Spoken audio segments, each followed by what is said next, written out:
Ja si myslím, že predseda vlády je úplne jasný oponent SDK ODS a teda aj mňa ako predsedu strany. Ja absolútne nesúhlasím s jeho ekonomicko-hospodárskou politikou, rovnako ako nesúhlasím s tým, že nadraďuje v mnohých veciach ideológiu nad ekonomiku, ako je napríklad krátenie druhého piliera alebo už úplne spomínané katastrofálne zrušenie rovnej dane, či prípadne zdeformovanie zákonníka práce, ktoré podľa už terajších štatistík stálo 10 000 ľudí miesto pracovné.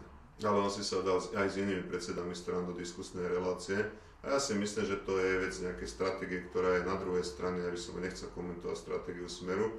Mojou úlohou je ponúknuť alternatívu v týchto diskusiách a povedzme si to úplne otvorené, zviesť poriadne a chlapský súboj s predsedom vlády, nech je to už kdokoľvek.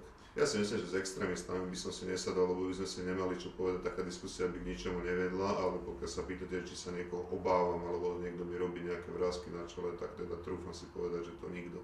A to som aj v minulosti dokazoval. Ja nemám nejaké také výbery, že s tým áno, alebo s tým nie, kvôli nejakým osobným sympatiám alebo antipatiám. Lebo aj tak trochu cítim, že tam nie sme každý za seba a kvôli svojim vlastným osobným pocitom, tie musia ísť naozaj bokom. Sme tam za tie desiatky, stovky tisíc ľudí, ktorí nám dali mandát a tých musíme poctivo zastupovať bez ohľadu na to, či sa mi niekto páči viac alebo páči menej.